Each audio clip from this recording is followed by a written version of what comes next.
কিতাবের পৃষ্ঠার মতো। কিতাবের পৃষ্ঠাকে খোলার পরে যেমন সেগুলোকে আবার গুটিয়ে ফেলা হয়, 7 আসমানকে আল্লাহ একটার পর একটা সবগুলোকে আল্লাহ গুটিয়ে তার কুদরতি হাতের মুঠায় নিয়ে ফেলবেন। আল্লাহু আকবার। গোটা সৃষ্টি জগতে এক ভয়ঙ্কর পরিস্থিতি বিরাজ করবে। আসমানে মহাশূন্যে থাকা সূর্যের অবস্থা কি হবে? গরমের চুটে প্যান্ডেলে না বসে এখানে আপনারা অনেকে বসেছেন, বাবারা শোনেন, যে সূর্যের তাপে আপনারা বাগানে আশ্রয় নিলেন, এসিতে আশ্রয় নিলেন, এই সূর্য হলো পৃথিবী থেকে 13 লক্ষ গুণ বড়। সুবহানাল্লাহ। পৃথিবী কত বড়?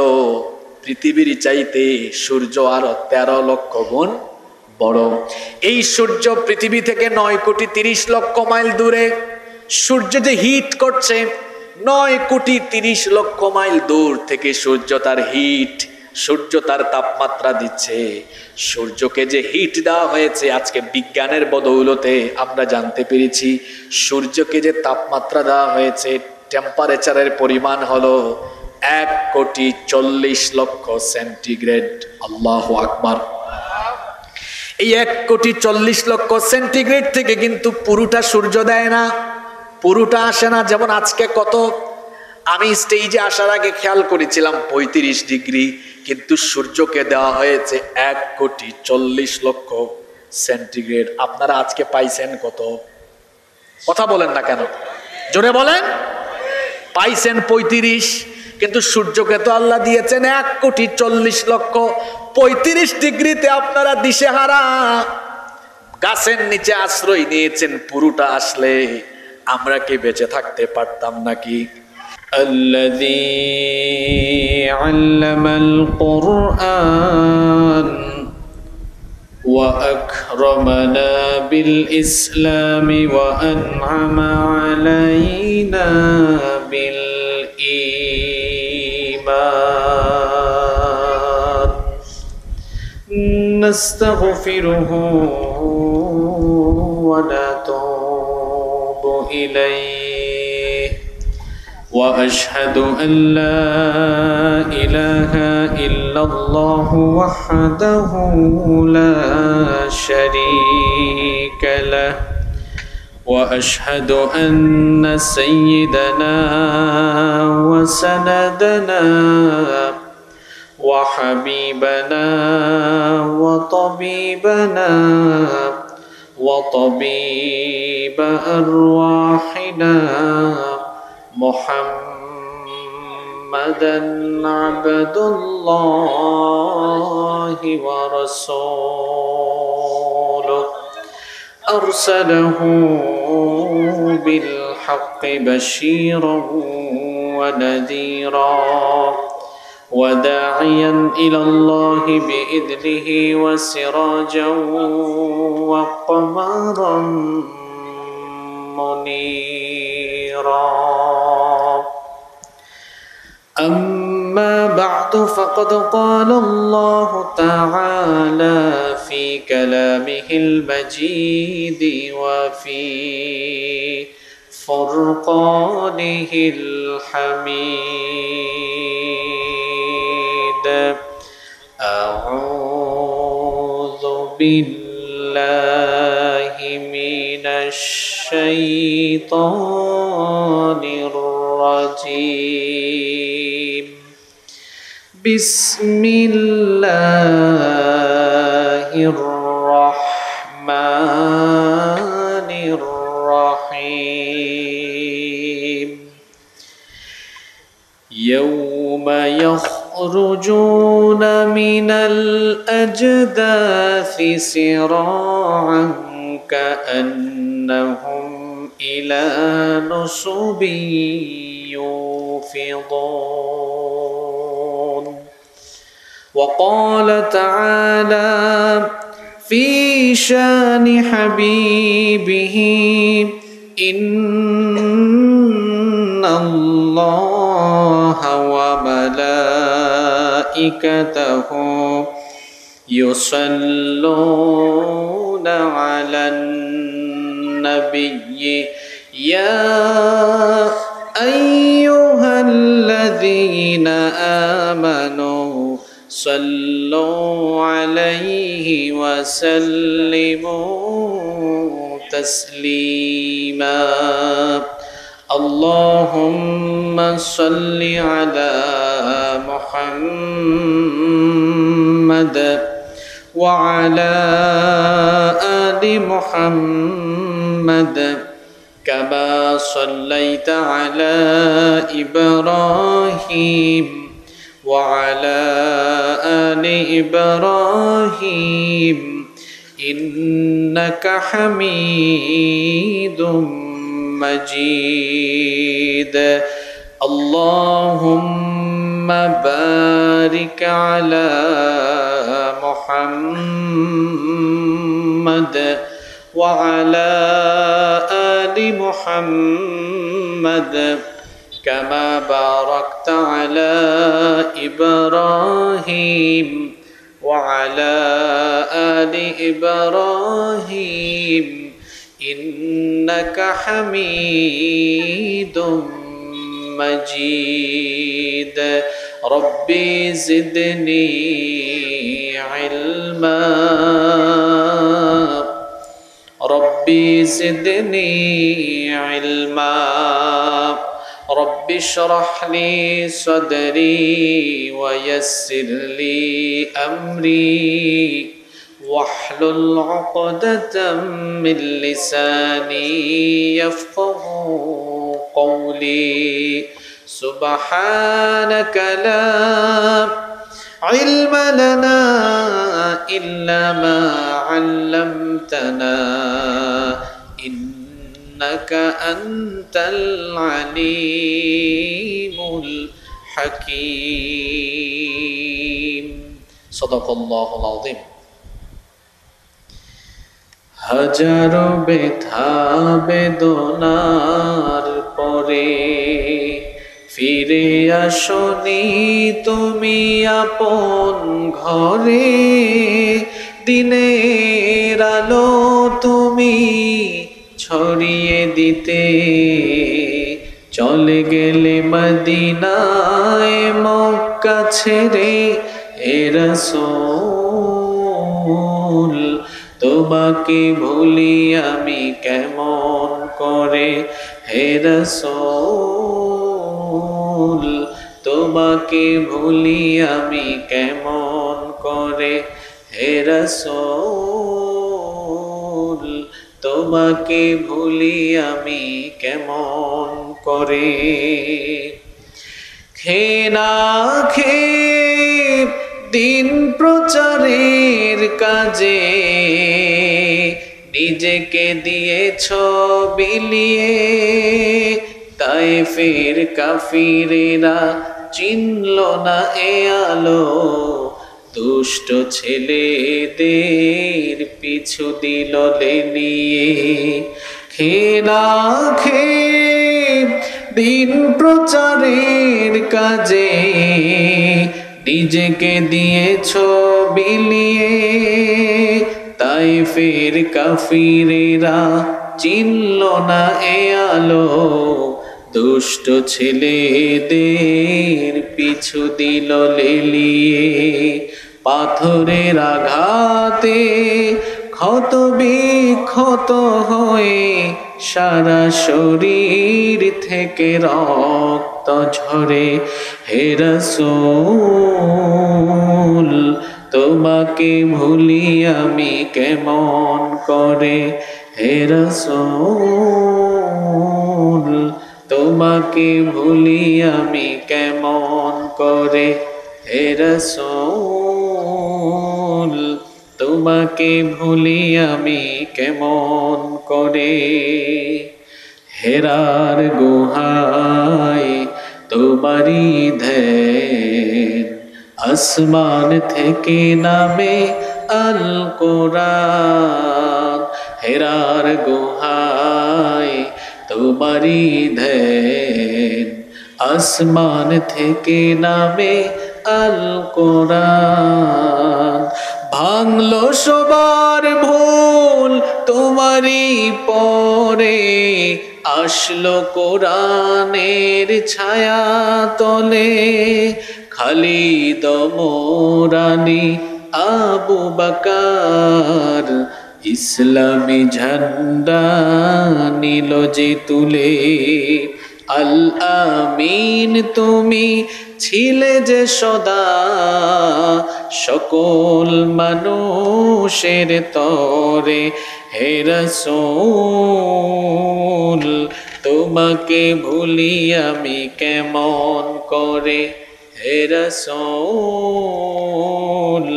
তোমাকে ভুলি আমি কেমন করে। বাংলাদেশের ঐতিহ্যবাহী জেলা কুষ্টিয়া জেলার খোকসা উপজেলার অন্তর্গত শেখপাড়া বিহারিয়া বালক বালিকা হাফেজিয়া মাদ্রাসা ও এতিমখানার উদ্যোগে আয়োজিত আজকের এই তৃতীয় বার্ষিক তাফসীরুল কোরআন মাহফিলের মুহতারাম শ্রদ্ধাভাজন সভাপতি, বিশিষ্ট শিক্ষানুরাগী, অত্র অঞ্চলের সকলের শ্রদ্ধাভাজন ব্যক্তিত্ব এবং অত্র মাদ্রাসা পরিচালনা কমিটির সম্মানিত সভাপতি জনাব মোহাম্মদ আমিরুল ইসলাম খান সাহেব, আজকের মাহফিলের সম্মানিত পরিচালক, অত্র মাদ্রাসার প্রতিষ্ঠাতা এবং সম্মানিত মুহতামিম ইঞ্জিনিয়ার হাফিজ মাওলানা সাইদুল ইসলাম সাহেব, আল্লাহ তাআলা সকলকে দ্বীনের জন্য কোরআনের জন্য কবুল করেন, আমরা বলি আমিন। আজকের মাহফিলের সম্মানিত প্রধান অতিথি কুষ্টিয়া ৪ সংসদীয় আসনের মাননীয় সংসদ সদস্য, বীর মুক্তিযোদ্ধা জনাব আব্দুর রউফ এমপি, বিশেষ অতিথি জানিপুর ইউনিয়ন পরিষদের সুযোগ্য সুদক্ষ চেয়ারম্যান জনাব মোহাম্মদ মুজিবুর রহমান মজিদ সাহেব, আল্লাহ তাআলা ওনাদেরকে দ্বীনের জন্য কোরআনের জন্য কবুল করে নেন, আমরা সকলে বলি আমিন। মঞ্চে বসা আসমানের তারকা সমতুল্য শ্রদ্ধাভাজন ওলামা ইকেরাম, আমার ডানে বামে পিছনে মঞ্চে বসে আছেন অত্র এলাকার সম্মানিত এবং বিশিষ্ট ব্যক্তিবর্গ, এসেছেন বিভিন্ন মসজিদের খোতাবা এবং আইম্মা ইকেরাম, আমার সামনে বসা পিতৃতুল্য সম্মানিত মুরব্বিয়ানে আযম, যুগে যুগে আল্লাহর জমিনে আল্লাহর দ্বীন প্রতিষ্ঠায় যারা অগ্রসেনানীর ভূমিকা পালন করেছেন, আমার কলিজার টুকরা প্রিয় যুবক, তরুণ এবং ছাত্র ভাইয়েরা, পর্দার আড়াল থেকে শ্রবণরতা সম্মানিতা মা এবং বোনেরা, উপস্থিত মিডিয়ার প্রিয় কর্মী এবং সাংবাদিক ভাইয়েরা, প্রশাসন এবং গোয়েন্দা সংস্থার সম্মানিত ভাইয়েরা, প্রিয় শেখপাড়া একতারপুর খোকসা তথা আমার প্রিয় কুষ্টিয়াবাসী, আপনারা সবাই কেমন আছেন? আলহামদুলিল্লাহ। আমাদের সবাইকে সুস্থতার সাথে বাঁচিয়ে রেখে আজকের এই সুন্দর বরকতময় নান্দনিক এই পবিত্র আয়োজনে আমাদেরকে সামিল হওয়ার তৌফিক যিনি দান করেছেন, গলার আওয়াজ বড় করে সবাই বলেন তো তিনি কে? সেই মহান রবের জন্য হৃদয়ের সবটুকু ভালোবাসা, আবেগ, অনুভূতিকে উজাড় করে দিয়ে খুশি মনে প্রাণবন্ত আওয়াজে উচ্চ কণ্ঠে কালিমাত শুকর আদায় করে আমরা সকলেই পড়ছি আলহামদুলিল্লাহ।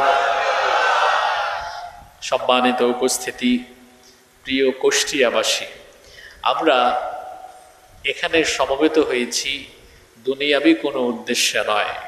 আমরা এখানে যারাই এসেছি, আমরা শুধুমাত্র আল্লাহর কালামের, এই যে আমার হাতে কিতাব দেখছেন, এটি কার কালাম? কালামুল্লাহ মাজিদের আকর্ষণে আমরা এখানে এসেছি। এখানে দুনিয়াবি কোনো স্বার্থ আমাদের, জোরে বলেন, আছে?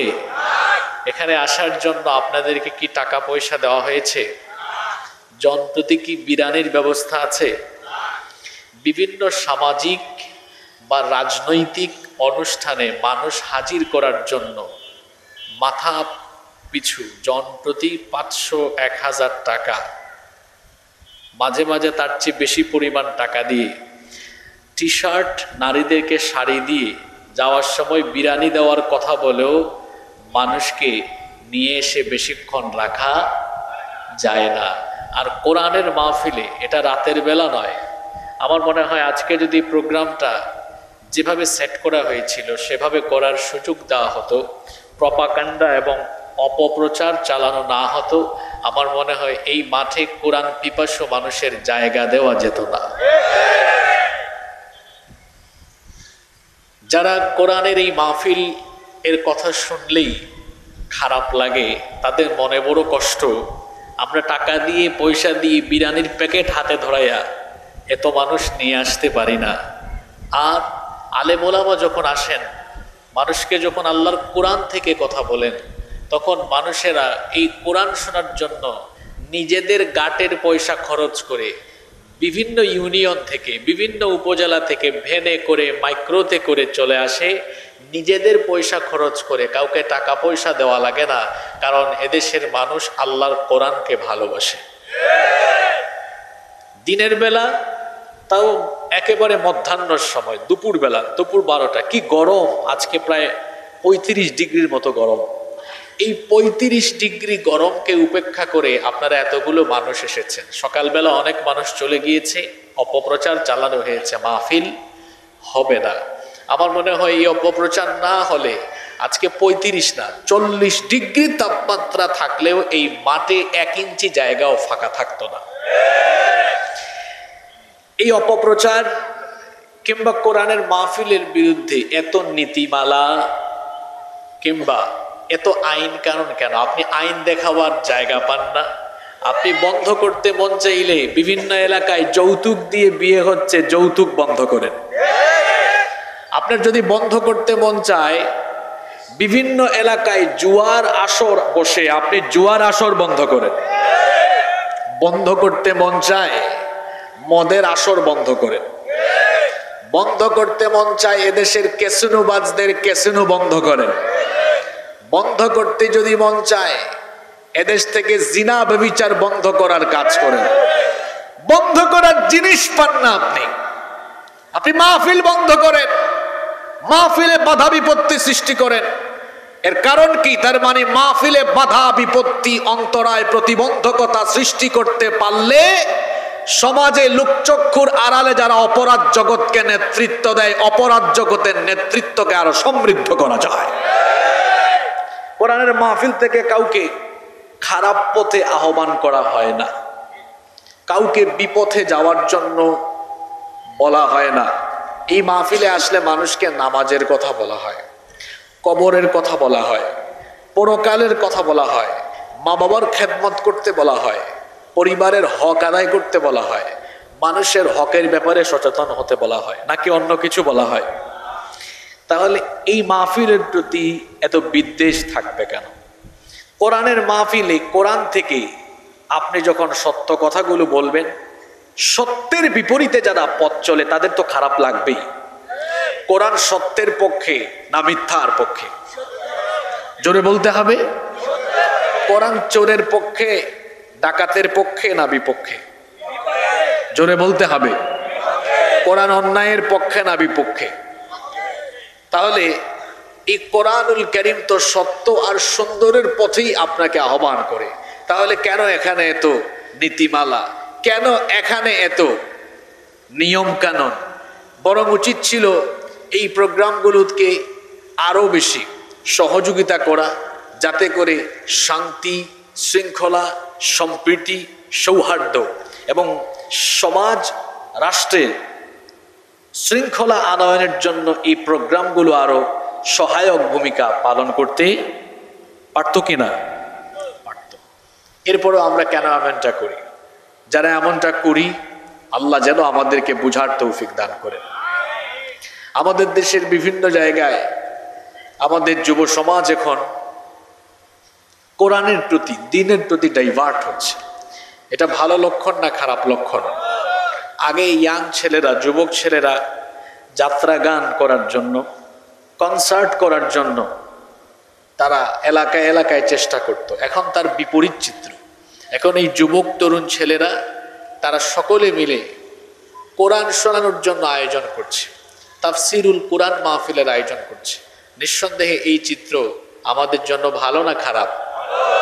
আমাদের যুব সমাজ পরিবর্তন হচ্ছে, এই পরিবর্তনে দল মত ভুলে গিয়ে আমাদের উচিত আমাদের এই যুবক ছেলেদেরকে সহযোগিতা করা।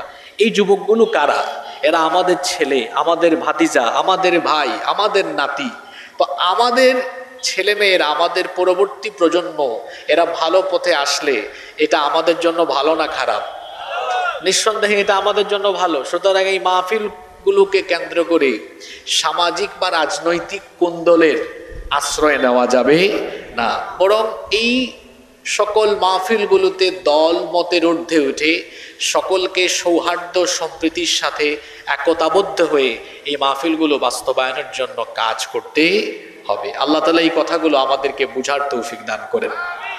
সম্মানিত উপস্থিতি, এই প্রচণ্ড তাপমাত্রার মধ্যে লম্বা সময় বক্তৃতা করে আমি আপনাদেরকে কষ্ট দিতে চাই না। আমরা আজকে সংক্ষিপ্ত সময়ে কোরআন সুন্নাহর আলোকে হেদায়েতি কিছু কথা শুনবো।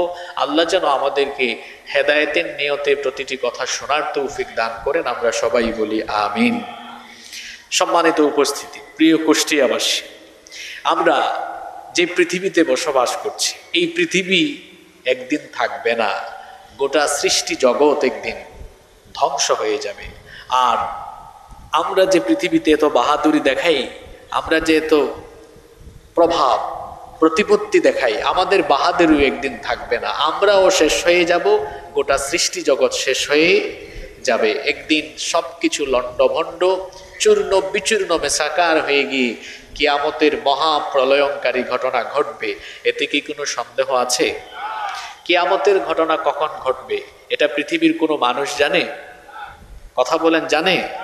এটা কখন হবে, কোন সালের কোন মাসের কত তারিখে হবে, কেউ এটা স্পেসিফিক বলতে পারবে না। শুধুমাত্র একজন জানেন। জোরে বলেন তো, তিনি কে? নবী করিম সাল্লাল্লাহু আলাইহি ওয়াসাল্লাম তিনি যখন মানুষদেরকে কিয়ামতের কথা বলতেন, লোকেরা তখন নবীজিকে জিজ্ঞেস করত, তুমি যে কিয়ামতের কথা আমাদেরকে বলো, সেই কিয়ামত কখন অনুষ্ঠিত হবে? কাফির মুশরিকরা নবীজিকে যে প্রশ্ন করত, আল্লাহ তাআলা সেই কথাগুলো কোরআনুল কারীমে তুলে দিয়েছেন। আল্লাহ তাআলা বলছেন, ইয়াসআলুকান নাসু আনিস সাআহ কুল ইন্নামা ইলমুহা ইনদাল্লাহ।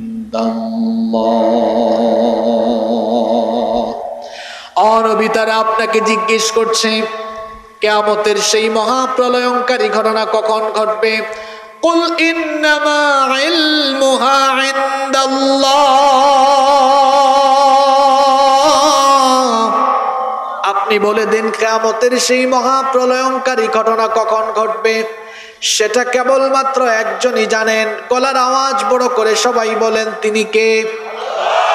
তবে কিয়ামতের ঘটনা ঘটার আগে ছোট বড় অনেকগুলো ঘটনা ঘটবে, যেগুলোকে বলা হয় আলামাতুস সুগরা ওয়া আলামাতুল কুবরা। ছোট আলামত এবং বড় আলামত। ছোট ছোট শতাধিকের উপরে আলামত আছে, যেমন কিয়ামতের আগে জিনা ব্যভিচার বেড়ে যাবে, নিকৃষ্ট চরিত্রের লোকেরা সমাজের নেতা হয়ে যাবে, মানুষ তার শিক্ষা ব্যবস্থা থেকে দ্বীনি শিক্ষা তুলে দিবে। আমি বানিয়ে বলছি না, আপনি আল্লাহর রসুলের হাদিসগুলো শোনেন। আল্লাহর নবী বলেছেন, আখেরি জামানায় ঘন ঘন ভূমিকম্প, প্রাকৃতিক বিপর্যয়, অতিবৃষ্টি অনাবৃষ্টির মতো গজব আসবে। এগুলোর কারণ হলো, আল্লাহর নবী বলেছেন, ইদা কানাল মাগনামু দুআলা, যখন রাষ্ট্রের সম্পদকে দায়িত্বে থাকা ব্যক্তিগুলো নিজের সম্পদের মতো মনে করে ভোগ করবে, এমন মানুষ এখন দুনিয়াতে নাই। ওয়াল আমানাতু মাগরামা, যখন আমানতের খেয়ানত চতুর্দিকে আরম্ভ হবে। মুতাআল্লিমা লিগাইরিদ্দিন, দিন বিবর্জিত শিক্ষা কারিকুলাম যখন চালু হয়ে যাবে, শিক্ষা ব্যবস্থায় সব থাকবে, কোরআন থাকবে না, হাদিস থাকবে না। শিক্ষা ব্যবস্থার ভেতরে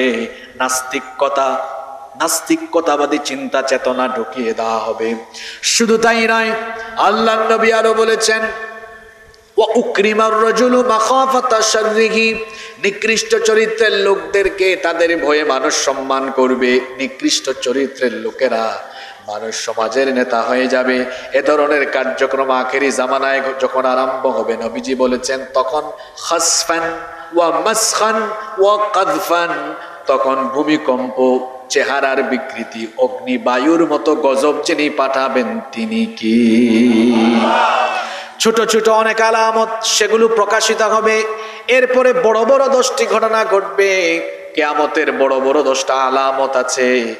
এই বড় বড় 10টি আলামত যখন প্রকাশিত হয়ে যাবে, কিয়ামতের যে বড় বড় 10টি আলামত আছে, আল্লাহর নবী হাদিসের মধ্যে সেগুলো খুব সুন্দর করে তুলে ধরেছেন। আল্লাহর নবী বলেছেন, ততদিন পর্যন্ত কিয়ামত হবে না যতদিন না এই 10টি ঘটনা ঘটে। ইন্নাহা লান তাকুমা হাত্তা তারাউনা ফিহা হাত্তা তারাউনা ক্বাবলাহা 10 আয়াত। আল্লাহর নবী বলেছেন, 10টি ঘটনা যতদিন না ঘটবে ততদিন কিয়ামত হবে না। আদ-দুখান, ধোঁয়া বের হবে। 2 নাম্বার ওয়াদ দাজ্জাল, মাসিহুদ দাজ্জালের আগমন হবে। ওয়া দাব্বাতুল আরদ, জমিন থেকে এক ধরনের অদ্ভুত প্রাণী বের হবে। 4 নাম্বার হলো তুলু আশ-শামস মিন মাগরিবিহা, পশ্চিম দিগন্ত থেকে সূর্য উদয় হবে। ওয়া নুজুল ঈসা ইবনে মারইয়াম, ঈসা আলাইহিস সালাম দুনিয়াতে অবতরণ করবেন। এরপরে আল্লাহর নবী বলেছেন, ইয়াজুজ এবং মাজুজের আগমন হবে। তারপরে সালাসাতু খুসুফুন ফিল আরদ, পৃথিবীর 3 প্রান্তে 3টা ভূমিকম্প হবে। খাসফুন বিল মাশরিক, একটা পৃথিবীর পূর্ব দিকে হবে। ওয়া খাসফুন বিল মাগরিব, আরেকটা পৃথিবীর পশ্চিম দিকে হবে। ওয়া খাসফুন বি জাজিরাতুল আরব, আরেকটা জাজিরাতুল আরবে হবে। এরপরে আল্লাহর নবী বলেছেন, 10 নাম্বার হলো ওয়া আখিরু যালিক নারুন তাখরুজু মিনাল ইয়ামান তাতরুদুন নাসা ইলা মাহশারিহিম, ইয়ামেনের দিক থেকে একটি আগুন বের হয়ে সেই আগুন মানুষকে হাসরের ময়দানে নিয়ে সমবেত করবে। এই 10টি আলামত যখন প্রকাশিত হয়ে যাবে, কিয়ামত কিভাবে হবে শোনেন। কিয়ামতের সময়, কিয়ামতের ঘটনা শুরু হওয়ার আগে আল্লাহ তাআলা এক ধরনের কোমল আর ঠান্ডা বাতাস পাঠাবেন। এই কোমল আর ঠান্ডা বাতাস তৎকালীন সময়ে দুনিয়াতে বেঁচে থাকা প্রত্যেকটি মুমিনের শরীরের মধ্যে গিয়ে লাগবে। সেই ঠান্ডার কোমল বাতাস যখন মুমিন ব্যক্তিদের গায়ে লাগবে, সেই বাতাসে সকল মুমিনদের ইন্তেকাল হয়ে যাবে। পৃথিবীতে একজন মুমিনও আর বেঁচে থাকবে না। সকল মুমিনরা দুনিয়া থেকে ইন্তেকাল করবে। দুনিয়াতে শুধুমাত্র পাপী তাপী নিকৃষ্ট চরিত্রের লোকেরা বেঁচে থাকবে। আর ততদিন পর্যন্ত কিয়ামত হবে না যতদিন না একজন মুমিন দুনিয়াতে বেঁচে থাকে। এজন্য আল্লাহর নবী বলেছেন, লা তাকুমুস সাআতু হাত্তা লা ইউকালা ফিল আরদি আল্লাহ আল্লাহ, ততদিন পর্যন্ত কিয়ামত হবে না যতদিন না জমিনে আল্লাহর নাম উচ্চারণ করার মতো একজন বান্দা অবশিষ্ট থাকে, ততদিন পর্যন্ত কিয়ামত হবে না। তার মানে হলো, মুমিন বেঁচে থাকতে পৃথিবীতে কিয়ামত হবে না। এক ধরনের ঠান্ডার কোমল বাতাস পাঠিয়ে সব মুমিনের রূহ কবজ করে ফেলা হবে। বাকি থাকবে শুধু নিকৃষ্ট চরিত্রের লোকেরা। সেই নিকৃষ্ট চরিত্রের লোকদের উপরে কিয়ামত আবর্তিত হবে। আর যেই দিন কিয়ামত অনুষ্ঠিত হবে সেই দিনটা হলো জুমার দিন। জোরে বলেন, কোন দিন? আপনাদের মনোযোগ আছে তো? আল্লাহর নবী বলেছেন, ওয়ালা তাকুমুস সাআতু ইল্লা ফি ইয়াউমিল জুমআহ, জুমাবার ব্যতীত কিয়ামত অনুষ্ঠিত হবে না। জুমাবারে কিয়ামতের ঘটনা শুরু হবে, কিয়ামতের ঘটনার উদ্বোধন হবে। জুমাবারে কোন সময় কিয়ামত হবে? হাদিস শরীফে এসেছে, আল্লাহর নবী বলেছেন, সুবহে সাদেকের পর সূর্যোদয়ের আগ মুহূর্তে কিয়ামতের ঘটনা আরম্ভ হয়ে যাবে। কিয়ামতের ঘটনার উদ্বোধন কিভাবে হবে শোনেন। কিয়ামতের ঘটনার উদ্বোধন করার জন্য আল্লাহ তাআলা বিশেষ একজন ফেরেশতা বানিয়েছেন। সেই বিশেষ ফেরেশতার নাম হলো ইসরাফিল। সেই ফেরেশতাকে আল্লাহ তাআলা বানিয়েছেন শুধুমাত্র কিয়ামতের ঘটনা শুরু হওয়ার জন্য। তিনি যেন সিংহায় ফুৎকার দেন, সিংহাধ্বনি যেন বাজান, এই জন্য আল্লাহ তাকে সৃষ্টি করেছেন। আর ওই ফেরেশতাকে সৃষ্টি করার পর থেকে সেই ফেরেশতা তার মুখের সামনে সিংহা নিয়ে অপেক্ষা করছেন। আরশে আজিমের দিকে কান পেতে আছেন কখন আল্লাহ তাকে আদেশ করেন। যখনই আল্লাহ তাকে আদেশ করবেন সঙ্গে সঙ্গে তিনি সিংহার মধ্যে ফুৎকার দিবেন। আর ইসরাফিল আলাইহিস সালামকে যে দায়িত্ব দেওয়া হয়েছে সিংহায় ফুৎকার দেওয়ার জন্য, আল্লাহর আদেশ যখন আসবে, জুমা ভরে যখন কিয়ামত অনুষ্ঠিত হবে, তিনি তখন সিংহার মধ্যে ফুৎকার দিবেন মোট 2 বার। জোরে বলেন কয়বার? প্রথমবার সিংহায় ফুৎকার দেওয়ার পরে কি হবে শোনেন। প্রথমবার তিনি যখন সিংহায় ফুৎকার দিবেন, সিংহার সেই বিকট ধ্বনিতে, বিকট আওয়াজে, সেই সময়ে দুনিয়াতে বেঁচে থাকা প্রত্যেকটি নিকৃষ্ট চরিত্রের লোকদের মানুষের কানের পর্দা ফেটে গিয়ে মানুষগুলো বেহুশ হয়ে সাথে সাথে মারা যাবে। আল্লাহু আকবার। একটু চিন্তা করুন তো আওয়াজটা কত ভয়ানক, চিন্তা করুন তো আওয়াজটা কত সাংঘাতিক হলে পরে কানের পর্দা ফেটে গিয়ে সাথে সাথে মানুষ মারা যায়। এত মারাত্মক, এত বিকট, এত সাংঘাতিক আওয়াজ। এক সিংহার ফুৎকারে সেই সময়ে দুনিয়াতে বেঁচে থাকা নিকৃষ্ট চরিত্রের সকল লোকদের কানের পর্দা ফেটে গিয়ে মানুষগুলো সাথে সাথে মারা যাবে। শুধু মানুষের কানের পর্দা ফাটবে না, আসমান ফেটে যাবে, জমিন ফেটে যাবে, গোটা বিশ্ব জগৎ লন্ডভন্ড হয়ে যাবে। আল্লাহু আকবার। সেই ভয়ানক দৃশ্যের কথা রব্বুল আলামিন কোরআনে কারিমে এভাবে তুলে ধরেছেন। কোরআনুল কারিমের 39 নম্বর সূরা সূরাতুজ জুমারের 68 নম্বর আয়াতে রব্বুল আলামিন বলছেন, ওয়া নুফিখা ফিস সূরি ফাসাইকা মান ফিস সামাওয়াতি ওয়া মান ফিল আরদি ইল্লা মান শাআল্লাহ।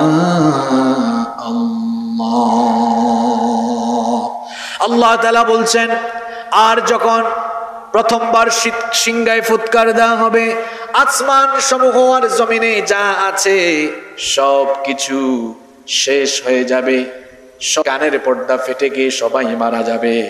শুধু মানুষের অবস্থা, কানের পর্দা ফেটে গিয়ে মানুষ মরবে না, পাশাপাশি গোটা বিশ্ব জগতে, সৃষ্টি জগতে এক ধরনের মহাকম্পন আরম্ভ হবে। এমন একটি বিরাট কম্পন, যে কম্পনের কথা আল্লাহ তাআলা কোরআনুল কারীমের 22 নম্বর সূরা সূরাতুল হাজ্জের প্রথম আয়াতে বলছেন, ইয়া আইয়ুহান নাসুত্তাকু রাব্বাকুম ইন্না যালজালাতাস সাআতি শাইউন আযীম। হে মানব জাতি, তোমরা তোমাদের সেই রবকে ভয় করো যেই রবের হুকুমে কিয়ামতের দিন এমন এক ভূকম্পন হবে, একটা কম্পনে সব কিছু লন্ডভন্ড হয়ে যাবে। ভালো করে শুনেন সেই বিভৎস পরিস্থিতির কথা। ইসরাফিলের সিংহার ফুৎকারের পরে আসমানের অবস্থা কি হবে, মহাশূন্যের পরিস্থিতি কি হবে। একটা সিংহার আওয়াজ এত মারাত্মক হবে, ইসরাফিলের সিংহার ফুৎকারের পরে আসমান দীর্ণ বিদীর্ণ হয়ে যাবে, আসমান ফেটে যাবে। আসমান ফেটে গিয়ে চূর্ণ বিচূর্ণ হয়ে গিয়ে এক আসমানের উপর আরেক আসমান ঠাস ঠাস করে পড়তে থাকবে। আল্লাহু আকবার। আল্লাহ তাআলা সেই ভয়ানক চিত্রের কথা কোরআনে কারিমে এভাবে তুলে ধরেছেন। কোরআনুল কারিমের 82 নম্বর সূরা সূরাতুল ইনফিতারের প্রথম আয়াত থেকে আল্লাহ তাআলা বলছেন, ইদাস সামাউন ফাতারাত ওয়া ইদাল কাওয়াকিবুন তাসারাত ওয়া ইদাল বিহারু ফুজ্জিরাত ওয়া ইদাল কুবুরু বাসিরাত আলিমাত নাফসুম মা কদ্দামাত ওয়া আখখারাত। আল্লাহ তাআলা বলছেন, ইদাস সামাউন ফাতারাত, যখন আসমান সমূহ দীর্ণ বিদীর্ণ হয়ে যাবে, স্মরণ করো সেই ভয়াবহ সময়ের কথা যখন ইসরাফিলের সিংহার ফুৎকারের পরে আসমানগুলো ফেটে যাবে। ফেটে গিয়ে এক আসমান আরেক আসমানের উপর এমন ভাবে পড়বে, আসমানগুলোকে আল্লাহ তাআলা কিভাবে গুটিয়ে ফেলবেন শোনেন। আল্লাহ তাআলা কোরআনুল কারীমের 21 নম্বর সূরা সূরাতুল আম্বিয়া এর 104 নম্বর আয়াতে বলছেন, ইয়াউমা নাতওয়িস সামাআ কাতাইয়িস সিজিল্লি লিল কুতুব। কিতাবের পৃষ্ঠার মতো আল্লাহ আসমানকে গুটিয়ে ফেলবেন। একটা টেবিলের মধ্যে ফাইলপত্র খোলার পরে তারপরে যেমন সেগুলোকে আবার গুটিয়ে ফেলা হয়, বুকশেলফে বা তাকে যেমন ফাইল বা বইগুলোকে একটার উপর আরেকটা রাখা হয়, কিতাবের পৃষ্ঠার মতো কিতাবের পৃষ্ঠাকে খোলার পরে যেমন সেগুলোকে আবার গুটিয়ে ফেলা হয়, 7 আসমানকে আল্লাহ একটার পর একটা সবগুলোকে আল্লাহ গুটিয়ে তার কুদরতি হাতের মুঠায় নিয়ে ফেলবেন। আল্লাহু আকবার। গোটা সৃষ্টি জগতে এক ভয়ঙ্কর পরিস্থিতি বিরাজ করবে। আসমানে মহাশূন্যে থাকা সূর্যের অবস্থা কি হবে? গরমের চুটে প্যান্ডেলে না বসে এখানে আপনারা অনেকে বসেছেন, বাবারা শোনেন, যে সূর্যের তাপে আপনারা বাগানে আশ্রয় নিলেন, এসিতে আশ্রয় নিলেন, এই সূর্য হলো পৃথিবী থেকে 13 লক্ষ গুণ বড়। সুবহানাল্লাহ। পৃথিবী কত বড়? পৃথিবীর চাইতে সূর্য আরো 13 লক্ষ গুণ বড়। এই সূর্য পৃথিবী থেকে 9 কোটি 30 লক্ষ মাইল দূরে। সূর্য যে হিট করছে, 9 কোটি 30 লক্ষ মাইল দূর থেকে সূর্য তার হিট, সূর্য তার তাপমাত্রা দিচ্ছে। সূর্যকে যে হিট দেওয়া হয়েছে, আজকে বিজ্ঞানের বদৌলতে আমরা জানতে পেরেছি সূর্যকে যে তাপমাত্রা দেওয়া হয়েছে, টেম্পারেচারের পরিমাণ হলো 1 কোটি 40 লক্ষ সেন্টিগ্রেড। আল্লাহু আকবার। এই 1 কোটি 40 লক্ষ সেন্টিগ্রেড থেকে কিন্তু পুরোটা সূর্য দেয় না, পুরোটা আসে না। যেমন আজকে কত, আমি স্টেজে আসার আগে খেয়াল করেছিলাম 35 ডিগ্রি, কিন্তু সূর্যকে দেওয়া হয়েছে 1 কোটি 40 লক্ষ সেন্টিগ্রেড। আপনারা আজকে পাইছেন কত? কথা বলেন না কেন, জোরে বলেন। পাইছেন 35, কিন্তু সূর্যকে তো আল্লাহ দিয়েছেন 1 কোটি 40 লক্ষ। 35 ডিগ্রিতে আপনারা দিশেহারা, গাছের নিচে আশ্রয় নিয়েছেন। পুরোটা আসলে আমরা কি বেঁচে থাকতে পারতাম নাকি? আল্লাহর দয়া আমাদের উপরে কম না বেশি? সূর্যের আলো যেন পুরোটা পৃথিবীতে না আসে, এজন্য আল্লাহ কি করেছেন শোনেন। বায়ুমণ্ডলে আল্লাহ তাআলা প্রতিবন্ধকতা সৃষ্টি করেছেন। বিজ্ঞানের বদৌলতে আমরা আজকে এগুলো জেনেছি। আসমান সমূহে বায়ুমণ্ডলীয় অনেক স্তর আল্লাহ সৃষ্টি করেছেন, সেগুলোকে বিজ্ঞান বলে স্ট্রাটোস্ফিয়ার, ট্রাপোস্ফিয়ার, আইনোস্ফিয়ার, ম্যাগনেটোস্ফিয়ার, এক্সোস্ফিয়ার, এরকমের অনেকগুলো ফিল্টার বা স্তর আল্লাহ বায়ুমণ্ডলে স্থাপন করেছেন।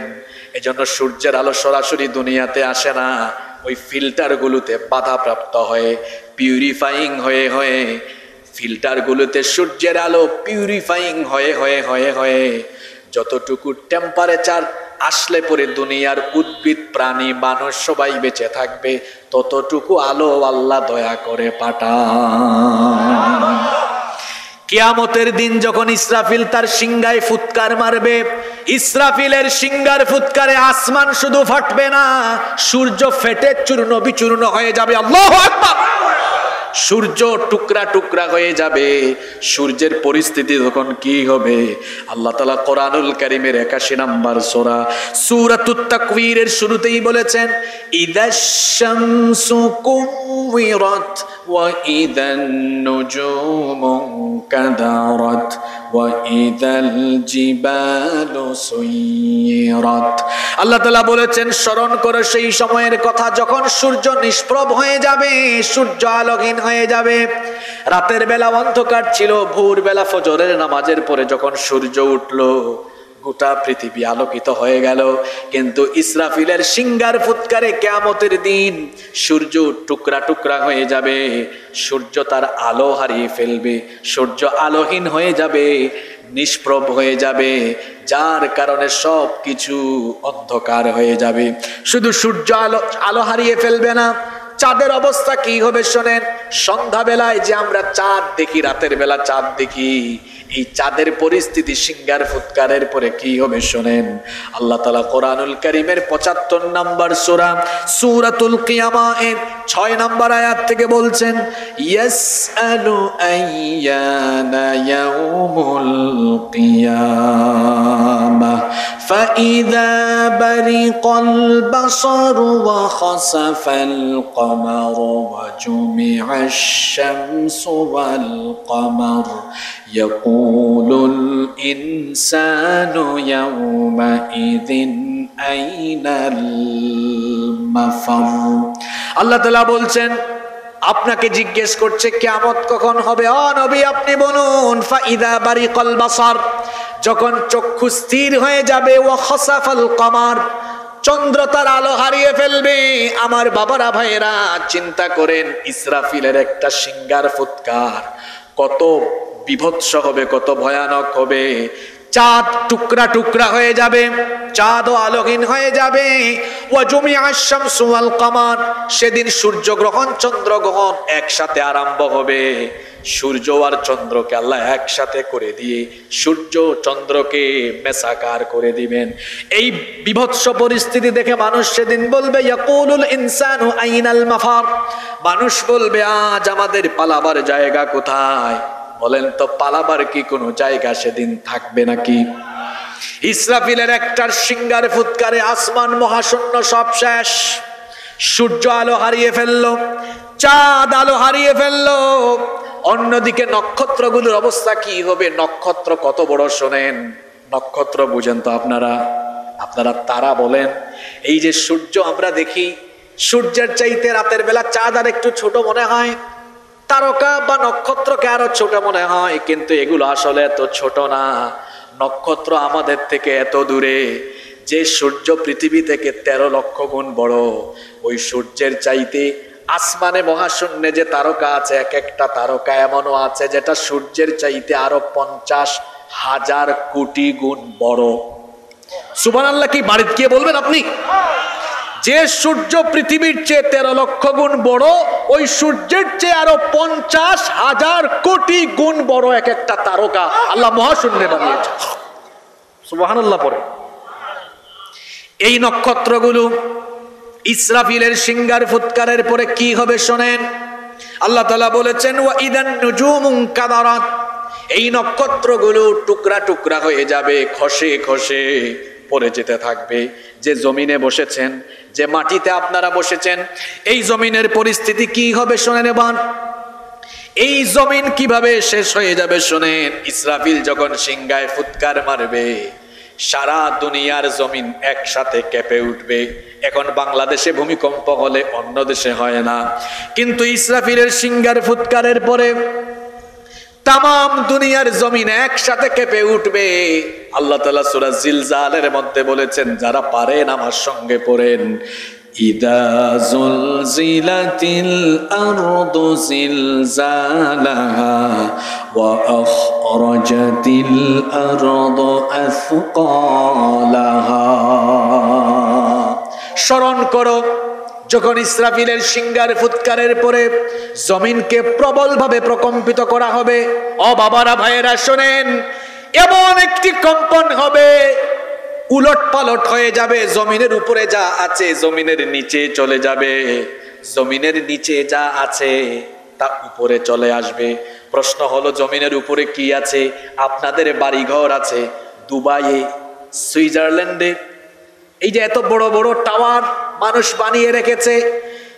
জমিন যখন কেঁপে উঠবে, এই টাওয়ার আর বিল্ডিং গুলো বালুর মতো উড়ে যেতে থাকবে। আল্লাহু আকবার। সব শেষ, লন্ড ভন্ড হয়ে যাবে, সব তছনছ হয়ে যাবে, চূর্ণ বিচূর্ণ হয়ে যাবে। জমিনের উপরে থাকা এই যে বাগানের গাছগুলো আছে, গাছপালা শেষ হয়ে যাবে, পাহাড়গুলো ধ্বংস হয়ে যাবে, জমিনের উপরে থাকা সব ধ্বংস হয়ে যাবে। আর জমিনের নিচে থাকা জিনিসগুলো জমিনের উপরে চলে আসবে।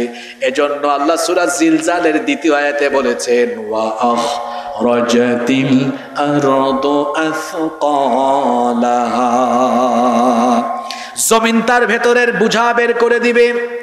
জমিনের ভেতরে অনেক খনিজ সম্পদ আছে, স্বর্ণ আছে, জমিনের তলায় যত খনিজ সম্পদ আছে, ইসরাফিলের ভয়ঙ্কর সিঙ্গার ফুৎকারে জমিন তার পেটের ভেতরে থাকা সব কিছুকে বমি করে বের করে দিবে। আল্লাহু আকবার। জমিনের উপরে যা আছে সবকিছু কিভাবে ধ্বংস হবে শোনেন। এই যে পাহাড়, আমার বাড়ি তো সিলেটে, সেখানে পাহাড় আর পাহাড়, এই পাহাড়গুলো দিয়ে আল্লাহ জমিনটাকে স্থির রেখেছেন। এজন্য আল্লাহ তাআলা কোরআনে কারিমে বলেছেন, ওয়াল আরদা মাদাদনাহা ওয়া আলকাইনা ফিহা রাওয়াসিয়া ওয়া আমবাতনা ফিহা মিন কুল্লি যাওজিম বাহিজ। আল্লাহ তাআলা বলছেন, জমিনকে আমি বিছানার মতো বিছিয়ে দিয়েছি। এই যে জমিনে আপনারা আছেন, এই জমিন বিছানার মতো। আল্লাহ বলছেন এটা হেলাদুলা, নড়াচড়া করবে, এটা যেন নড়াচড়া না করে, এটা যেন অস্থির হয়ে না যায়, তোমাদেরকে নিয়ে পড়ে না যায়। এজন্য আমি কি করলাম, ওয়ালকা ফিল আরদি রাওয়াসিয়া আন তামিদা বিকুম, পাহাড়, আমি এই জমিনের উপরে পাহাড়কে পেরেকের মতো গেড়ে দিয়ে জমিনকে শক্ত করে দিয়েছি। সুবহানাল্লাহ। এই পাহাড়কে জমিনের উপরে কি হিসাবে বানানো হয়েছে? জোরে বলেন। সাইন্টিফিক ওয়াজ হচ্ছে তো। এই যে পেরেক, এই যে দেখেন চেয়ার, তক্তা, এগুলো গাছ ছিল। আপনারা কি বলেন, করাত বলেন না কুষ্টিয়াতে? করাত দিয়ে গাছ কেটে তক্তা করা হয়েছে, কাঠ বানিয়ে এরপরে এই দেখেন এগুলোকে জোড়া দেওয়া হয়েছে কি দিয়ে? আচ্ছা আপনারা বলেন তো, পেরেকের কোন অংশটা বেশি থাকে? নিচের দিকেই তো পেরেকের অংশ থাকে বেশি। এই যে আমি পেরেক মারলাম, এখন পেরেকের বেশিরভাগ অংশ কোথায় চলে গেল? তাহলে আল্লাহ যে বলেছেন জমিনের মধ্যে পাহাড় পেরেকের মতো, তাহলে পেরেকের বেশিরভাগ অংশ থাকে কোন দিকে?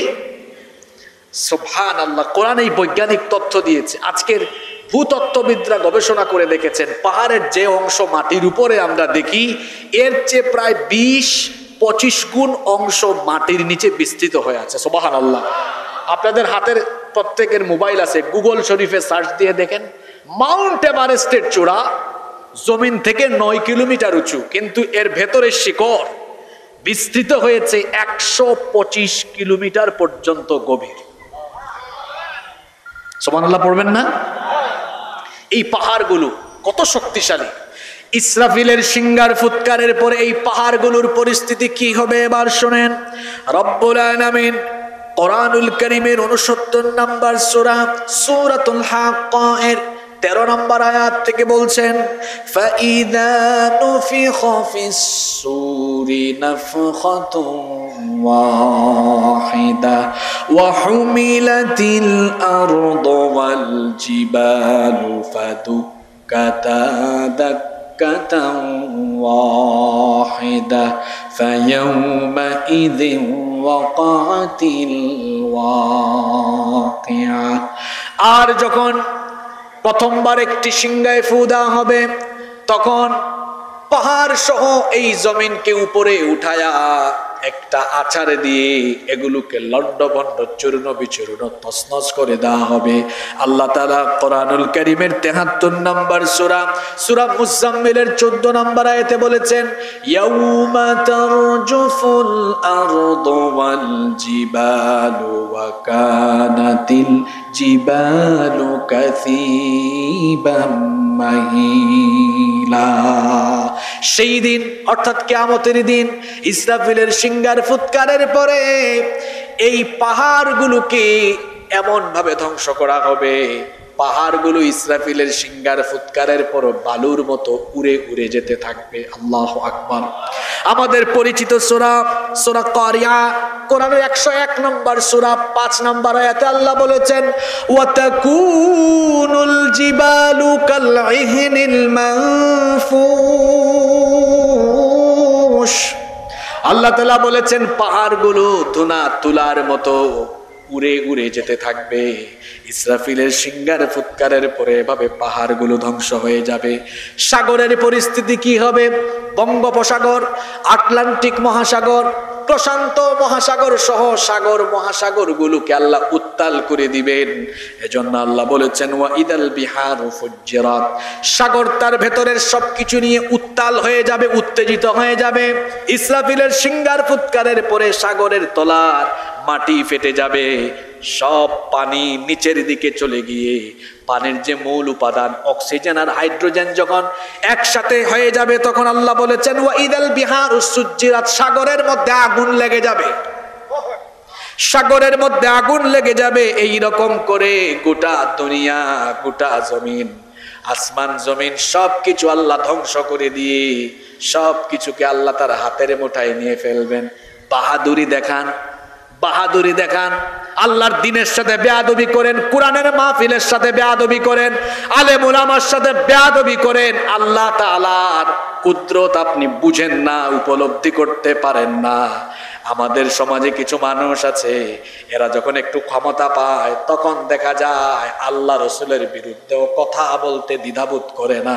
এমন মানুষ আমাদের সমাজে আছে না নাই?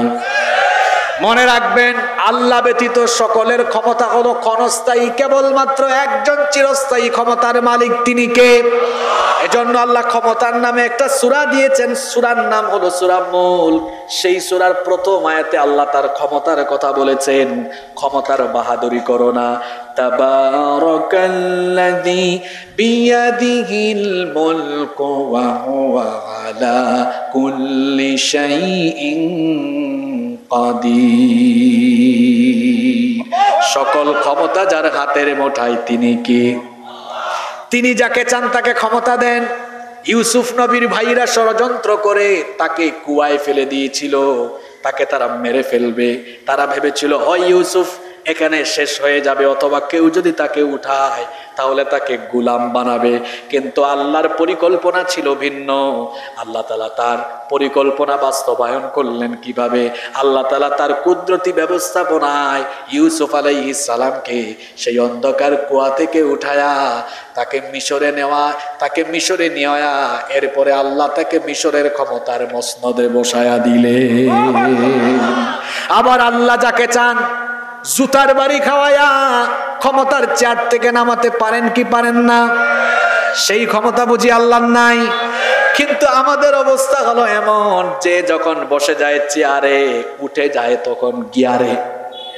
মনে করে আমি হামসে বড় কোন হে, উঠি কি বসি, মরি কি বাঁচি, এমন একটা পরিস্থিতি তখন আরম্ভ হয়ে যায়।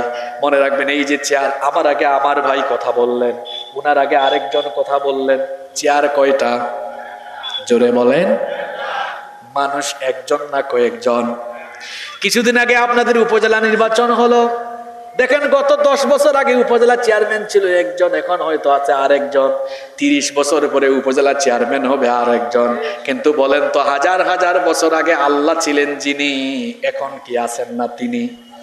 জোরে বলেন। হুয়াল আউয়ালু ওয়াল আখিরু ওয়াল যাহিরু ওয়াল বাতিনু ওয়া হুয়া বিকুল্লি শাইইন আলীম। তিনি প্রথম, তিনি শেষ। যখন কিছু ছিল না তখনও তিনি ছিলেন, যখন কিছু থাকবে না তখনও যিনি থাকবেন তিনি কি? এজন্য ক্ষমতার বাহাদুরি দেখাবেন না। আজকে ক্ষমতায় আছেন, কালকে হয়তো ক্ষমতায় নাও থাকতে পারেন। আজকে বাহাদুরি দেখান, এমনও হতে পারে আগামীকাল জুতার বাড়ি খাওয়ায়া বেইজ্জত করে আল্লাহ চেয়ার থেকে নামায় দিতে পারে। আল্লাহ পারেন কি পারেন না?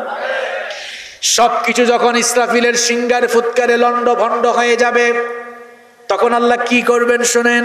কোরআনুল কারীমের 39 নম্বর সূরা, সূরাতুজ জুমারের 67 নম্বর আয়াতে আল্লাহ বলছেন, ওয়াল আরদু জামিআন কবদাতুহু ইয়াওমাল কিয়ামাতি ওয়াস সামাওয়াতু মাতওয়িয়াতুন বিয়ামিনি সুবহানাহু ওয়া তাআলা আম্মা ইউশরিকুন। আল্লাহ তাআলা বলছেন, এভাবে করে গোটা জমিনকে আমি আমার হাতের মুষ্টিবদ্ধ করে ফেলবো। চিন্তা করুন তো, গোটা জমিনকে আল্লাহ মুষ্টিবদ্ধ করে ফেলবেন, মুষ্টিবদ্ধ করে একটা আছাড় দিয়ে শেষ করে দিবেন। আল্লাহ বলছেন, আসমান সমূহকে আমি ভাঁজ করে আমার কুদরতি হাতে নিয়ে ফেলবো, তামাম দুনিয়া শেষ। শুনতেছেন তো আপনারা? কোরআনের আলোকে আজকে চলছে আলোচনা। আপনারা বলবেন, হুজুর কোন দিকে শুরু করে কোন দিকে নিয়ে যাচ্ছেন? একটু পরে বুঝবেন কেন আজকে এই টপিক ধরেছি। মনোযোগ আছে তো আপনাদের? কষ্ট হচ্ছে না তো? ইসরাফিলের সিংহার ফুৎকারে দুনিয়ার সব মানুষ শেষ, আসমান শেষ, জমিন শেষ, এখন কিছু আর নাই। আল্লাহ তাআলা তখন বলবেন, ইয়া দুনিয়া, হে দুনিয়া, আইনা ইমারুক, তোর বুকের উপরে থাকা মানুষের প্রাসাদ, ঘর বাড়ি, টাওয়ার গুলো কোথায়? আইনা জিবালুক, তোর বুকের উপরে থাকা পাহাড় গুলো কোথায়? আইনা আনহারুক, তোর বুকের উপরে বহমান থাকা ঝর্ণাগুলো আজকে কোথায়? আল্লাহ বলবেন, আইনা আশজারুক, তোর বুকের উপরে থাকা উদ্ভিদ গাছপালা আজকে কোথায়? আইনাল মুতাকাব্বিরুন, তোর বুকের উপরে অহংকার করে বিচরণ করা মানুষগুলো কোথায়? আইনাল জব্বারুন, তোর বুকের উপরে স্বৈরাচার আর দাম্ভিক যারা ছিল তারা আজকে কোথায়? আল্লাহ যখন প্রশ্ন করবেন কোনো জবাব আসবে না, কারণ জবাব দেওয়ার মতো কোনো মানুষ তখন বেঁচে থাকবে। আল্লাহ তখন প্রশ্ন করবেন লিমানিল মুলকুল ইয়াউম, আজকে রাজত্ব কার? আপনারা তো জবাব দিয়েছেন, কিন্তু আপনারা জবাব দেওয়ার জন্য তখন থাকবেন না, কেউ থাকবে না। আল্লাহ নিজেই প্রশ্ন করে নিজেই জবাব দিবেন, লিল্লাহিল ওয়াহিদিল কাহ্হার। আজকে ক্ষমতা কেবল একজনের, তিনি কি? জোরে বলেন, তিনি কে? আল্লাহ মালাকুল মউতকে ডাকবেন। আপনারা যাকে আজরাইল বলেন, আজরাইল নামে কোন ফেরেশতার নাম কোরআন হাদিসে নাই, এগুলো ইসরাইলি বর্ণনা।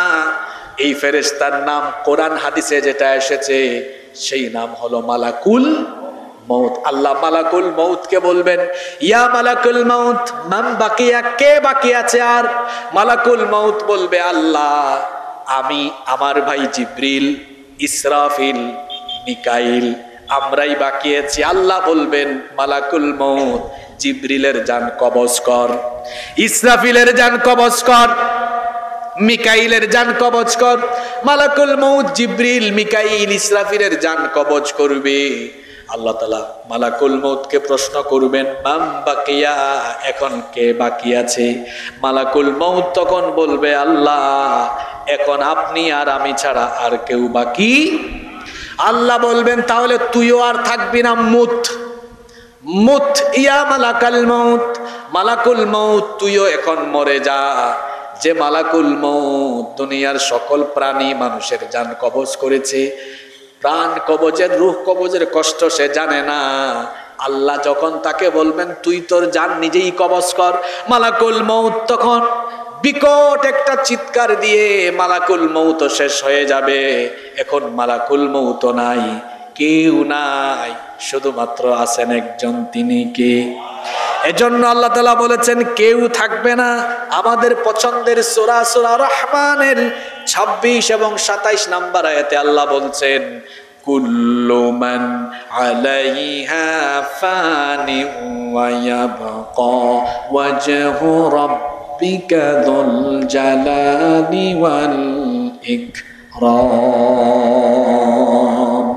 সবকিছু ফান হয়ে যাবে, ধ্বংস হয়ে যাবে, কেবলমাত্র মহামহিয়ান সত্তা যিনি অবশিষ্ট থাকবেন। গলার আওয়াজ বড় করে সবাই বলেন, তিনি কে?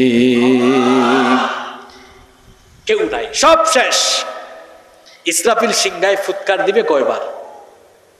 জোরে বলেন। আলোচনার শুরুতে বলেছিলাম না কয়বার? ইসরাফিল এখন আছে? এখন আছে? নাই তো, সেও মরে গেছে। এবার শুরু হবে বাস, পুনরুত্থান। ঈমান যে বিষয়ের উপরে আনতে হয় তার মধ্যে একটা বিষয় হলো ওয়াল বাসি বাদাল মাউত, মৃত্যুর পরে আবার আল্লাহ জীবিত করবেন। তাফসীর ইবনে কাসিরের মধ্যে এসেছে, কিয়ামতের ঘটনা ঘটার পরে যখন সব লন্ডভন্ড হয়ে যাবে, এবার আল্লাহ তাআলা জীবিত করা আরম্ভ করবেন। আর প্রথমে আল্লাহ যাকে জীবিত করবেন সে হলো ইসরাফিল। জোরে বলেন, প্রথমে যাকে জীবিত করা হবে তার নাম কি? ইসরাফিল। ইসরাফিলকে কেন আল্লাহ প্রথমে জিন্দা করবেন? তাফসীর ইবনে কাসিরের মধ্যে এসেছে, এজন্য আল্লাহ ইসরাফিলকে প্রথমে জিন্দা করবেন কারণ ইসরাফিলের একটা দায়িত্ব বাকি আছে। সেই দায়িত্ব হলো আরেকবার সিংহায় ফুৎকার দেওয়া। আল্লাহ ইসরাফিলকে জীবিত করে বলবেন, ইসরাফিল তুমি দ্বিতীয়বার সিংহায় ফুৎকার দিয়ে তোমার দায়িত্ব সম্পন্ন করো। এবার ইসরাফিল দ্বিতীয়বার সিংহায় ফুৎকার দিবে। দ্বিতীয়বার যখন সিংহায় ফুৎকার মারবে তখন কি হবে? আল্লাহ তাআলা সূরা জুমারের 68 নম্বর আয়াতে বলেছেন, সুম্মা নুফিখা ফীহি উখরা ফাইযা হুম কিয়ামুন ইয়ানযুরুন। অতঃপর দ্বিতীয়বার যখন সিংহায় ফুৎকার দেওয়া হবে, মানুষ তখন কবর থেকে উঠতে থাকবে, কবরগুলো খুলে যাবে। আর সর্বপ্রথম যার কবর খুলে যাবে, সর্বপ্রথম যাকে কবর থেকে উঠানো হবে তিনি আর কেউ নন, আমাদের প্রিয় নবী, নবীদেরও নবী, রাহমাতাল লিল আলামিন মুহাম্মাদুর রাসূলুল্লাহ সাল্লাল্লাহু আলাইহি ওয়াসাল্লামকে আল্লাহ সবার আগে কবর থেকে উঠাবে। আমাদের নবীর দাম মর্যাদা কম না বেশি? এজন্য আল্লাহর নবী বলেছেন, আনা সাইয়্যিদু ওয়ালাদি আদম ইয়াউমাল কিয়ামাহ, আল্লাহ তাআলা আমাকে কিয়ামতের দিন আদম সন্তানের নেতা বানাবেন। ওয়া আনা আউয়ালু মান ইয়ানশাক্কু আনহুল কবর, এবং সর্বপ্রথম যাকে কবর থেকে উঠাবেন সেই ব্যক্তি হলাম আমি। প্রথমে দুনিয়ায় এসেছে আদম, দুনিয়াতে সবার বাবা আদম আলাইহিস সালাম প্রথমে এসেছেন, কিন্তু কবর থেকে উঠানোর সময় আল্লাহ আমাদের নবীকে আগে উঠাবেন। সুবহানাল্লাহ। এরপরে ধাপে ধাপে সব কবর খুলে যাবে, আপনাদের এই খুকসার কবরস্থানের সব কবর খুলে যাবে। কবর থেকে উঠে মানুষ কিভাবে দৌড়াবে শোনেন এবার আল্লাহ কি বলছেন। কোরআনুল কারীমের ৭০ নম্বর সূরা সূরাতুল মাআরিজের ৪৩ নম্বর আয়াতে আল্লাহ তাআলা বলছেন, ইয়াউমা ইয়াখরুজুনা মিনাল আজদাতি সিরাআন কাআন্নাহুম ইলা নুসুবিন ইউফিদুন। সেই দিন মানুষ দ্রুত গতিতে কবর থেকে উঠে দ্রুত গতিতে হাসরের মাঠের দিকে ছুটতে থাকবে। দ্রুত তারা হাসরের ময়দানে যাবে। আমার দিকে তাকান, অমনোযোগ হইয়েন না, ভয়ঙ্কর অবস্থা এখন আরম্ভ। কবর খুলে গেল, কবর থেকে মানুষ উঠবে কি রকম, মানুষের শরীরের অবস্থা কেমন হবে আল্লাহর নবী কি বলেছেন শুনেন। আম্মা জান আয়েশা রাদিয়াল্লাহু আনহা এই হাদিস বর্ণনা করেছেন। তিনি বলেছেন, আল্লাহর নবীকে আমি বলতে শুনেছি, নবীজি বলেছেন, ইউহশারুন নাসু ইয়াউমাল কিয়ামাতি হুফাতান উরাতান গরলা, কিয়ামতের দিন মানুষ কবর থেকে উলঙ্গ খালি পায়ে খতনাবিহীন অবস্থায় উঠবে। উলঙ্গ হয়ে মানুষ উঠবে, দামি দামি কাপড় মানুষের গায়ে থাকবে না। আমরা সকলে বলি সাল্লাল্লাহু আলাইহি ওয়াসাল্লাম,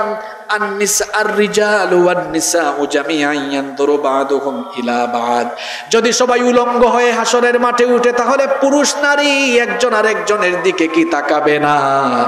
ও গো আল্লাহর নবী, আমার কি তখন লজ্জা লাগবে না? আল্লাহর নবী তখন বললেন, হে আয়েশা শোনো, আল আমরু আশাদ্দু মিন আইয়ানজুরা বা'দুহুম ইলা বা'দ, সেদিনকার পরিস্থিতি এত জটিল হবে, এত মারাত্মক হবে। মানুষ হাসরের ময়দানে যখন দাঁড়াবে, তখন হাসরের ময়দানে বিচারের পেরেশানিতে আল্লাহর সামনে যে মানুষের হিসাব দেওয়া লাগবে, এই চিন্তায় এই পেরেশানিতে মানুষদের চক্ষু নিচের দিকে দিয়ে তাকাবে, উপরের দিকে তাকানোর ফুরসত মানুষ পাবে না। আল্লাহু আকবার। এইরকম ভয়ঙ্কর পরিস্থিতি সেদিন বিরাজ করবে। মানুষ কাউকে নিয়ে চিন্তা করবে না, নিজেকে নিয়ে সে ভাববে, নিজের চিন্তায় সে থাকবে। মানুষ সেদিন তার স্ত্রী, সন্তান, পিতামাতা, বন্ধু বান্ধব সবাইকে ভুলে যাবে।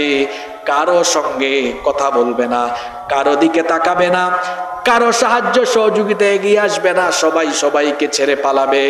মানুষ শুধু নিজেকে বাঁচানোর দান্দায় থাকবে। এজন্য আল্লাহ তাআলা কোরআনুল কারীমের ৮০ নম্বর সূরা সূরা আবাসা এর ৩৪ নম্বর আয়াত থেকে বলছেন, ইয়াউমা ইয়াফিরুল মারউ মিন আখিহি ওয়া উম্মিহি ওয়া আবিহি ওয়া সাহিবাতিহি ওয়া বানিহি লিকুল্লি ইমরিইম মিনহুম ইয়াউমাইদিন শা'নুন ইউগনি। সেদিন মানুষ তার পিতা মাতা, ভাই বোন, সন্তান সন্ততি, পরিবারের সবাইকে রেখে পালাবে। মানুষ তার নিজেকে নিয়ে ব্যস্ত থাকবে, কিভাবে নিজেকে বাঁচানো যায় এই চিন্তায় পেরেশান থাকবে, নাফসি নাফসি জিকির করবে। হাসরের ময়দানে কবর থেকে সকল মানুষকে উঠায় আল্লাহ একত্রিত করবেন। এজন্য আল্লাহ তাআলা বলেছেন, কুল ইন্নাল আউয়ালিনা ওয়াল আখিরিনা লামাজমুউনা ইলা মিকাতি ইয়াউমিন মালুম। হ্যাঁ নবী, আপনি বলুন, প্রথম থেকে শেষ, পূর্ববর্তী পরবর্তী সকলকেই হাসরের ময়দানে একত্রিত করা হবে। কোরআনুল কারীমের ১৮ নম্বর সূরা সূরাতুল কাহফের ৪৭ নম্বর আয়াতে আল্লাহ বলেছেন, ওয়া হাশরনাহুম ফালাম নুগাদির মিনহুম আহাদা। অবশ্যই সবাইকে একত্রিত করা হবে, কেউ বাদ যাবে না, সবাইকে আল্লাহ একত্রিত করবেন। কবর খুলে যাবে, কবর থেকে মানুষ উলঙ্গ নগ্ন পদে খতনাবিহীন অবস্থায় হাসরের ময়দানে গিয়ে একত্রিত হবে। হাসরের মাঠ কায়েম হয়ে যাবে। সেই বিচারের দিনে তো ভয়াবহ হবে। এখন তো দিন হলো 12 ঘন্টা, 11 ঘন্টা কখনো হয়, 13 ঘন্টাও হয়, রাতও 11, 12, 13 হয়। কিন্তু হাসরের দিন কত লম্বা হবে শোনেন। আল্লাহর নবী বলেছেন, কানা মিকদারুহু 50 আলফা সানা, হাসরের দিন হবে 50,000 বছর লম্বা। আল্লাহু আকবার। কত বছর?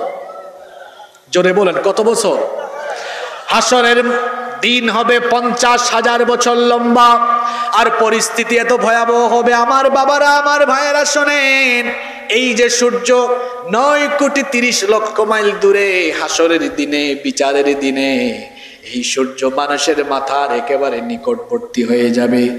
মানুষের মাথার নিকটবর্তী হয়ে যাওয়ার কারণে পাপি তাপি গুনাহগারদের মাথার চান্দি ফেটে যাবে, জমিন তামায় পরিণত হয়ে যাবে, হাসরের ময়দান তামা হয়ে যাবে, মাথার চান্দি ফেটে মগজগুলো উতরাতে থাকবে। এই ভয়ঙ্কর পরিস্থিতি বুঝানোর ভাষা আমার কাছে নাই। একটা দৃষ্টান্ত যদি দেই, চুলায় যখন ভাত রান্না করা হয়, পানি গরম হয়ে গেলে চাল যেমন উতরাতে থাকে, সূর্যের প্রখর তাপে গুনাহগারদের মাথার চান্দি ফেটে মগজগুলো উতরে উতরে উতরে উতরে গলে গলে বেয়ে বেয়ে পড়তে থাকবে। মানুষেরা এত বেশি ঘামাবে। আজকেও তো আপনারা ঘামাচ্ছেন, আমিও ঘামাচ্ছি, কিন্তু হাসরের ময়দানে প্রত্যেকেই তার গুনাহ অনুযায়ী, কেউ হাঁটু পর্যন্ত, কেউ কোমর পর্যন্ত, কেউ গলা পর্যন্ত, কেউ বা আবার তার বেশি ঘামের মধ্যে সাঁতরাতে থাকবে। পিপাসার যন্ত্রণায় কাতর হয়ে গিয়ে জিহ্বাটা মুখের ভেতর থেকে বের হয়ে ঝুলে কলিজা একেবারে নাভি পর্যন্ত ঝুলে থাকবে। গোটা হাসরের ময়দানে বিভৎস এক পরিস্থিতি বিরাজ করবে। 50,000 বছর দাঁড়িয়ে থাকতে থাকতে মানুষেরা পেরেশান হয়ে যাবে, দিশেহারা হয়ে যাবে, হয়রান হয়ে যাবে। লোকেরা এবার যাবে আমাদের বাবা পৃথিবীর প্রথম মানুষ এবং প্রথম নবী সাইয়্যিদিনা আদম আলাইহিস সালামের কাছে গিয়ে বলবেন, বাবা আদম, আপনি পৃথিবীর প্রথম মানুষ, আপনাকে আল্লাহ নিজের হাতে বানিয়েছেন, আপনার ভেতরে আল্লাহ নিজেই রূহ ফুঁকে দিয়েছেন, আপনি আল্লাহর কাছে দোয়া করেন তিনি যেন বিচার শুরু করে দেন, হাসরের ময়দানে তিনি যেন বিচার আরম্ভ করেন। 50,000 বছর দাঁড়িয়ে থাকতে থাকতে আমাদের আর সহ্য হয় না। বাবা আদম আলাইহিস সালাম তখন বলবেন, আমার বাবারা, আমি পারবো না, কারণ আমি নিষিদ্ধ গাছের ফল ভক্ষণ করেছিলাম, জানি না আমার রব আজ আমার সাথে কি আচরণ করেন, আমি পারবো না, চলে যাও আমার ছেলে নূহ এর কাছে। লোকেরা নূহ আলাইহিস সালামের কাছে গিয়ে দেখবেন এত বড় পয়গাম্বর, তিনিও তখন নাফসি নাফসি জিকির করছেন। লোকেরা গিয়ে বলবে, আপনি আল্লাহর কাছে দোয়া করেন, আল্লাহ যেন বিচার আরম্ভ করেন। তিনি বলবেন, আমি পারবো না, কারণ আমি আমার উম্মতের জন্য বদদোয়া করেছিলাম, জানি না আজ আমার রব আমার সঙ্গে কি আচরণ করেন, আমি পারবো না, চলে যাও জাতির পিতা ইব্রাহিম আলাইহিস সালামের কাছে। ইব্রাহিম আলাইহিস সালাম অপারগতা পোষণ করবেন, তিনি বলবেন, চলে যাও মুসা কালিমুল্লাহর কাছে। লোকেরা গিয়ে মুসা নবীকে বলবেন, ওগো আল্লাহর নবী মুসা, দুনিয়াতে থাকা অবস্থায় আপনি যখন তখন আল্লাহর সাথে কথা বলেছেন, আজকে আল্লাহর সাথে কথা বলেন তিনি যেন বিচারের কাজটা আরম্ভ করে দেন। মুসা নবী বলবেন, আমিও পারবো না, কারণ আমি ফেরাউনের বংশের এক লোককে একটা থাপ্পড় দিয়া দুনিয়া থেকে বিদায় করেছিলাম, জানি না আজ আল্লাহ আমার সাথে কি ব্যবহার করেন। চলে যাও ঈসা রূহুল্লাহর কাছে। লোকেরা ঈসা আলাইহিস সালামের কাছে যখন যাবে, ঈসা ইবনে মারইয়াম তখন বলবেন, আমিও পারবো না, কারণ খ্রিস্টানরা আমাকে আল্লাহর ছেলে বানিয়েছে, জানি না আজ আমার রব এজন্য আমার সাথে কি আচরণ করেন। তোমরা এত জায়গায় ঘোরাঘুরি করো না, চলে যাও আখিরি নবী মুহাম্মাদুর রাসূলুল্লাহ পড়েন সাল্লাল্লাহু আলাইহি ওয়াসাল্লামের কাছে। লোকেরা যখন আখিরি নবী আমাদের নবীর কাছে আসবে, নবীজি তখন লোকদের এই কাকুতি মিনতি শুনে আরশে আজিমের কাছে গিয়ে সাজদায় লুটে পড়বেন, নবীজি চোখের পানি ফেলবেন, আল্লাহর রহমতের দরিয়ায় তখন জোশ মারবে। আল্লাহ তাআলা তখন তার হাবিবকে ডেকে বলবেন, ও আমার হাবিব, ইরফা রাসাক, আপনার মাথা উঠান, সাল তুতাহু, কি চাইবেন, কি চান আমার কাছে বলেন। আল্লাহর নবী বলবেন, ও ওগো আল্লাহ, আমার উম্মত নিয়ে আমি বড় পেরেশান, বড় চিন্তায় আছি। আইনা উম্মতি, আইনা উম্মতি, আমার উম্মত কোথায়? আমার উম্মত নিয়ে আমি পেরেশান আছি। আল্লাহ বিচার আরম্ভ করেন আর আমার উম্মতকে আপনি মাফ করেন। আল্লাহ তাআলা তখন বলবেন, ও নবী, আপনার উম্মতের যে সকল ব্যক্তিদের অন্তরে সরিষা পরিমাণ ঈমান আছে, আজকে তাদের জন্য শাফায়াত করার, সুপারিশ করার সুযোগ আমি আপনাকে দিয়ে দিলাম। আল্লাহ সেই সুপারিশ আমাদেরকেও নসিব করে দিয়েন, বলেন আমিন। আল্লাহর নবীর সুপারিশে বিচার আরম্ভ হবে হাশরের ময়দানে। পাপী তাপীদের ভয়ের চোটে কলিজা গলার কাছে চলে আসবে। এজন্য আল্লাহ তাআলা কোরআনে কারিমে বলেছেন, ওয়া আনযিরহুম ইয়াউমাল আজিফাতি ইযিল কুলুবু লাদাল হানাজিরি কাযিমিন। ও নবী, লোকদেরকে ওই দিন সম্পর্কে সতর্ক করে দেন যেই দিন ভয়ের চোটে মানুষের কলিজাটা কলিজার জায়গা থেকে উঠে গলা পর্যন্ত চলে আসবে। আল্লাহু আকবার। পরিস্থিতি এমন হবে, আল্লাহ সূরা নাজিয়াতের মধ্যে বলেছেন, কুলুবুন ইয়াউমাইযিন ওয়াজিফাতুন আবসারুহা খাশিয়া। মানুষের অন্তর কেঁপে উঠবে, পাপী তাপীদের অন্তর কেঁপে উঠবে, দৃষ্টি নিচের দিকে চলে যাবে, অবনত হয়ে যাবে। অন্যদিকে ইমানদার যারা, নামাজি যারা, ভালো মানুষ যারা, চরিত্রবান যারা, এদের অবস্থা কি হবে হাশরের মাঠে? শুনেন, আল্লাহ তাআলা বলেছেন, লা ইয়াহজুনুহুমুল ফাযাউল আকবার ওয়া তাতালাক্কাহুমুল মালাইকা হাযা ইয়াউমুকুমুল্লাযী কুনতুম তুআদুন। আল্লাহ তাআলা কোরআনুল কারীমের 21 নম্বর সূরা সূরাতুল আম্বিয়া এর 103 নম্বর আয়াতে বলেছেন, সেই দিন ঈমানদাররা ভীত বিহ্বল হবে না। ফেরেশতারা এসে তাদেরকে জান্নাতের সুসংবাদ শোনাবে আর বলবে, হাদা ইয়াউমুকুমুল্লাযী কুনতুম তুআদুন। এটি হচ্ছে সেই দিন যেই দিনের ওয়াদা আল্লাহ তোমাদের সাথে করেছিলেন। গোটা হাশরের ময়দানে মানুষ যখন পিপাসার্ত হয়ে যাবে, আল্লাহ তার নবীকে ডেকে বলবেন, আমার হাবিব, আজ আমি আপনাকে হাউজে কাউসারের মালিক বানিয়ে দিলাম। নবীজি বলেছেন, শোনো, হাউসটা কেমন হবে? হাউদি মাসিরাতুন শাহরিন, আমার হাউস হবে 1 মাসের পথের দূরত্বের সমান প্রশস্ত। মাউহু আবিয়াদু মিনাল লাবান, হাউজে কাউসারের পানি হবে দুধের চাইতেও সাদা। ওয়ারিহুহু আতয়াবু মিনাল মিস্ক, এবং এর ফ্লেভারের সেন্ট, সুগন্ধ হবে মেশকে আম্বরের সুগন্ধির চেয়েও আরো সুগন্ধিযুক্ত। আর এই হাউজে কাউসারের পানি এটা হবে এমন, মান শারিবা মিনহা ফালা ইয়াযমাউ আবাদা। হাউজে কাউসারের পানি যে ব্যক্তি একবার পান করবে, তার গোটা জীবনের তৃষ্ণা নিবারণ হয়ে যাবে। আল্লাহর নবীকে আল্লাহ হাউজে কাউসার দান করবেন। নবীজি বলেছেন, আসমানে যতগুলো তারকা আছে এর চাইতেও বেশি হাউজে কাউসারের পেয়ালা আল্লাহ আমাকে দান করবেন, আর আমি আমার মায়ার উম্মতদেরকে সেদিন হাউজে কাউসার বিলাতে থাকবো। আল্লাহ তাআলা আমাদেরকে হাউজে কাউসার নসিব করে দিয়েন, বলেন আমিন। শেষ পর্যায়ে চলে এসেছি, শুনেন, এবার বিচার আরম্ভ হবে হাশরের মাঠে। বিচার আরম্ভ হবে মিজানের ভিত্তিতে, মিজানের মাধ্যমে, অর্থাৎ দাড়িপাল্লার মাধ্যমে আল্লাহ তাআলা বিচার করবেন। এজন্য আল্লাহ তাআলা কোরআনুল কারীমের 21 নম্বর সূরা সূরাতুল আম্বিয়া এর 47 নম্বর আয়াতে বলেছেন, ওয়া তাদাউল মাওয়াজিনাল কিসত লিয়াউমিল কিয়ামাতি ফালা তুযলামু নাফসুন শাইআ। আল্লাহ তাআলা বলছেন, সেদিন কিয়ামতের ময়দানে আল্লাহ বিচারের মানদণ্ড স্থাপন করবেন, কারো উপরে জুলুম করা হবে না। আল্লাহ হলেন ন্যায় বিচারক, আল্লাহর বিচারের ভিতরে কোনো জুলুম নাই। কিন্তু আমরা মানুষের মধ্যে স্বার্থপরতার গুণ আছে না নাই? এজন্য দেখা যায় মাঝে মাঝে আমরা বিচার করতে গিয়ে অবিচার করি, এমন অবিচার আমরা করি। মাঝে মাঝে দেখা যায় নিরপরাধ মানুষগুলোকে প্রহসন করে অপরাধী বানিয়ে জেলখানার ভেতরে রেখে দেওয়া হয়, আর অপরাধীগুলোকে জেলখানার ভেতর থেকে বাহিরে ছেড়ে দেওয়া হয়। যে সমাজে, যে রাষ্ট্রে চোর ডাকাত জেলখানার বাহিরে বুক ফুলিয়ে চলাফেরা করবে, আর আল্লাহওয়ালা মানুষ, ভালো ভালো মানুষরা জেলখানার ভেতরে থাকবে। বুঝতে হবে ওই সমাজে, ওই দেশের মধ্যে বিচার নাই, সুবিচার নাই, সেখানে স্বৈরাচারী কায়দায় মানুষের উপরে অবিচার চলে। এরকম অবিচার তো এখন পৃথিবীতে নাই। জি, তো আসতে বলছেন কেন? আছে। আবার আপনি জোর করে আপনার দেশের উপর টাইনা নিয়ে আসেন। আমি কোনো দেশের নাম বলি নাই, আমি শুধু কোরআন আর হাদিস বলেছি। কিছুদিন আগে সিলেটে এক জায়গায় ওয়াজ চলে ফেরাউনের, একজন ডান দিক থেকে নোটিশ দিয়ে বলে, হুজুর এই সূরাটা বাদ দিলে ভালো হইতো না। আমি বললাম কেন? কয় আসলে পরিস্থিতি সুবিধার না। আমি বললাম ফেরাউন তো ছিল মিশরে, মিশরের পরিস্থিতি আপনি আপনার দেশে জোর করে টাইনা নিয়ে আসছেন কেন?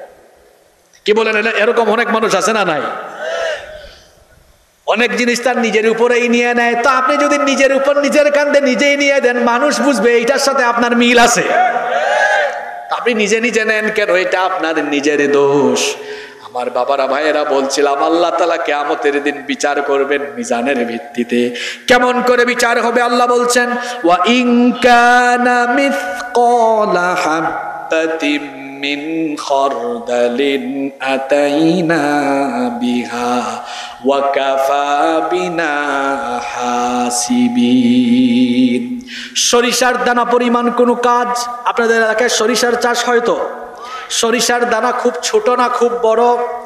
আল্লাহ তাআলা বলেছেন সরিষার দানা পরিমাণ কোনো কাজ যদি বান্দা করে, ওইটাও আল্লাহ মিজানের পাল্লার মধ্যে উঠাবেন। মিজানের পাল্লার মধ্যে আমল নামা উঠায়া বিচার কিভাবে করা হবে শোনেন। কোরআনুল কারীমের 23 নম্বর সূরা, সূরাতুল মুমিনুনের 102 নম্বর আয়াত থেকে আল্লাহ বলছেন, ফামান সাকুলাত মাওয়াজিনুহু ফাউলাইকা হুমুল মুফলিহুন ওয়া মান খাফফাত মাওয়াজিনুহু ফাউলাইকা الذين خسروا أنفسهم في جهنم خالدون। আর যাদের আমলের পাল্লা সেদিন নেক আমল দিয়ে ভারী হবে তারা সফল হবে, আর যাদের আমলের পাল্লা হালকা হয়ে যাবে, যাদের আমলের পাল্লায় নেক আমল কম থাকবে, ক্ষতিগ্রস্ত হয়ে এরা জাহান্নামে যাবে। যার আমল সেদিন বেশি হবে, আমলের ভিত্তিতে ফয়সালা হবে। আমল ভালো হলে ফয়সালা ভালো, আমল ভালো হলে জান্নাত, আমল খারাপ হলে জাহান্নাম। এখন আমরা কত দলাদলি করি, কিন্তু কিয়ামতের দিন দল হবে দুইটা। জোরে বলেন কয়টা? এজন্য আল্লাহ কোরআনে কারীমে বলেছেন, ফারিকুম ফিল জান্নাতি ওয়া ফারিকুম ফিস সাঈর। এক দল হবে জান্নাতি, আরেক দল হবে। এবার আপনি যদি বলেন হুজুর একেবারে সংক্ষিপ্ত একটা আয়াত দিয়ে বলেন তো কারা জান্নাতি আর কারা জাহান্নামী, তো শুনেন আল্লাহর কালাম কি বলছে আপনাকে। আল্লাহ তাআলা বলছেন, ফাআম্মা মান তাগা ওয়া আসারাল হায়াতাদ দুনিয়া ফাইন্নাল জাহিমা হিয়াল মাওয়া। পৃথিবীতে যারা আল্লাহর সাথে সীমালঙ্ঘন করেছে, ও আথারাল হায়াতাদ দুনিয়া, এবং আখিরাতের উপরে দুনিয়ার জীবনকে যারা বড় মনে করে দুনিয়ার জীবনকেই প্রাধান্য দিয়েছে, ফাইন্নাল জাহিমা হিয়াল মাওয়া, জাহান্নাম হবে তার ঠিকানা। তাহলে জাহান্নাম থেকে আমরা বাঁচতে চাই কি চাই না? জাহান্নাম থেকে বাঁচতে হলে আল্লাহর দেওয়া সীমারেখা মানতে হবে, আল্লাহর আইন মানতে হবে। আল্লাহর বিধান মানার জন্য আল্লাহ একটা কিতাব দিয়েছেন, কিতাবের নাম কি? এই কিতাবের রঙে রঙিন হয়ে জীবন সাজাতে হবে। একদিনের ওয়াজে আমি আপনার জীবন বদলাতে পারবো না। শুধু বললাম হাসরের ময়দানে তারাই বেঁচে যাবে যারা কোরআনময় জীবন গঠন করবে। তার মানে বোঝা গেল একদিন মাহফিলের আয়োজন করে একদিন ওয়াজ শুনলে চলবে না, সারা বছর সারা জীবন এই কোরআনের সাথে সম্পর্ক রাখার দরকার আছে না নাই? আল্লাহর নবী বলেছেন, মান জাআলা আমামাহু কাদাহু ইলাল জান্নাহ, যে ব্যক্তি কোরআন গ্রহণ করে কোরআনের রঙে রঙিন হবে, কোরআন তাকে জান্নাতে নিয়ে যাওয়ার জন্য সুপারিশ করবে।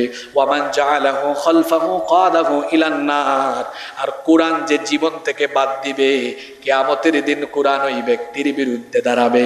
আমরা সবাই কোরআনের সুপারিশ চাই কি চাই না? আরো জোরে বলেন চাই কি চাই না?